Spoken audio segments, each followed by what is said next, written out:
नमस्कार, मैं सत्येंद्र शर्मा और आप देख रहे हैं पंजाबकेसरी.com। जो राम को लाए हैं हम उनको लाएंगे, ये भजन आपने जरूर सुना होगा। 2022 के उत्तर प्रदेश चुनाव में इस भजन ने भाजपा की तरफ लहर ला दी थी। हर तरफ सिर्फ यही भजन चल रहा था, जो राम को लाएंगे हम उनको लाएंगे, यूपी में फिर से हम भगवा लहराएंगे। लेकिन जिन्होंने इस भजन को गाया है वो अब हरियाणा में कांग्रेस को लाने की कोशिश में हैं। जी हां, हम बात कर रहे हैं भजन गायक कन्हैया मित्तल की। हरियाणा चुनाव जैसे जैसे करीब आ रहा है, बीजेपी को झटका भी लग रहा है। लिस्ट जारी होने के बाद कई नेताओं ने पार्टी से बगावत कर लिया है। वहीं हरियाणा विधानसभा चुनाव के बीच बीजेपी को एक और बड़ा झटका लग सकता है। फेमस भजन गायक कन्हैया मित्तल कांग्रेस में शामिल हो सकते हैं। सूत्रों की माने तो कन्हैया पंचकुला सीट से बीजेपी की टिकट पर चुनाव लड़ना चाहते थे।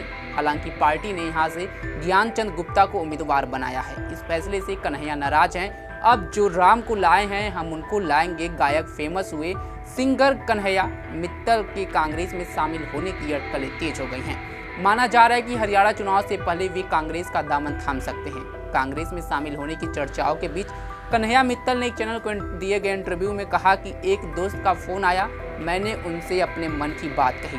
मैंने कहा कि वो हो सकता है मैं कांग्रेस ज्वाइन करूं। मुझे लगता है कि सनातन की बात करने वाला सिर्फ एक ही दल ना हो, हर दल से सनातन की बात होनी चाहिए। मैं चाहता हूं कि पूरे देश में यह संदेश जाए कि बीजेपी अकेली पार्टी नहीं है जो सनातन की बात करती है। हर किसी की मदद करने के लिए सभी दल से बात होनी चाहिए। कन्हैया मित्तल ने कहा कि बीजेपी से मेरा ऐसा कोई मतभेद या मनभेद नहीं है। कुछ लोग कह रहे हैं कि टिकट नहीं मिला पंचकुला से, इस वजह से कांग्रेस ज्वाइन कर रहे हैं। ऐसा नहीं है, टिकट मेरे लिए बड़ी बात नहीं है। मेरी दोस्ती सभी से है। मैंने कभी नहीं कहा कि बीजेपी को वोट दो। मैंने कहा जो राम मंदिर के लिए काम करे, जो सनातन का साथ दे, उसके लिए काम करो। मैं बीजेपी में कभी मूल रूप से था ही नहीं।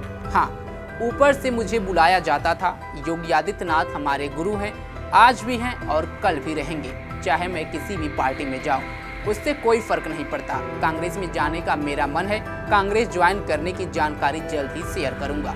कन्हैया मित्तल ने हाल ही में बजरंग पुनिया और विनेश फोगाट की कांग्रेस में शामिल होने पर खुशी जताई थी और कहा था कि बहुत बहुत बधाई मेरे भाई और बहन को। आपको बता दें कि कन्हैया मित्तल चंडीगढ़ के रहने वाले हैं। वे खाटू श्याम जी और सालासर बालाजी के भजन गाते हैं। उनकी देश ही नहीं बल्कि विदेशों में भी काफ़ी डिमांड है। महज 7 साल की उम्र में उन्होंने भजन गाना शुरू किया था।